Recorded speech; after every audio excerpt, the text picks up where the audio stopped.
आज हम आपको बताने जा रहे हैं कुछ ऐसे अमेजिंग फैक्ट्स जिनके बारे में जानकर आप इन पर यकीन नहीं कर पाएंगे।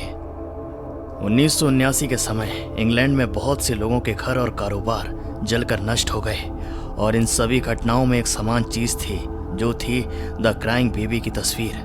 दरअसल कहीं पर भी आग लगने के बाद जब सब कुछ नष्ट हो जाता है तो सिर्फ इस रोते हुए बच्चे की तस्वीर ही रहस्यमय तरीके से बच जाती है। कुछ समय बाद इस तस्वीर को रहस्यमय मान लिया गया। Fact number 2, Tomino's hello.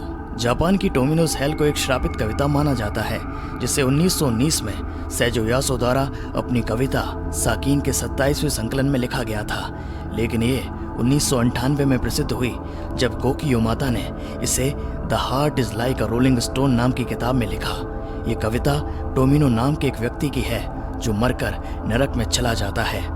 माना जाता है कि इस कविता को मन में ही पढ़ना चाहिए, क्योंकि इसे जोर से पढ़ने वालों की मृत्यु हो जाती है या उनके साथ कुछ बुरा होने लगता है।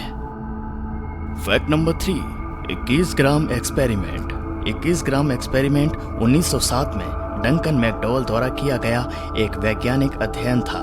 मैकडॉवल का कहना था कि इंसान की आत्माओं का भी खुद का वजन होता है और इसे साबित करने के लिए उन्होंने ये एक्सपेरिमेंट किया था, जिसमें 6 ऐसे लोगों का वजन किया गया जो मरने वाले थे।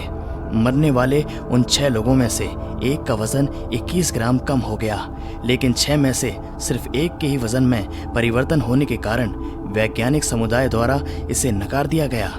लेकिन उनकी ये धारणा है कि इंसानों में आत्मा होती है और उसका वजन 21 ग्राम होता है, ये लोगों के बीच में आज तक प्रसिद्ध है। Fact number 4, Robert the doll. Annabelle की तरह ही रॉबर्ट द डॉल को एक श्रापित गुड़िया माना जाता है। ये गुड़िया फ्लोरिडा के पेंटर रॉबर्ट इक्विन ओटो की थी। माना जाता है कि इस गुड़िया में खुद ही चलने, चेहरे के भाव बदलने और हंसने की क्षमता है। इस गुड़िया को ईस्ट मार्टेलो म्यूजियम में रखा गया है, लेकिन माना जाता है जब इसे देखने जाएं तो इसकी बुराई नहीं करनी चाहिए, वरना ये दुर्भाग्य लाता है। ऐसे ही और अमेजिंग फैक्ट्स के लिए हमारे चैनल को सब्सक्राइब करें और घंटा बेल भी जरूर दबाएं।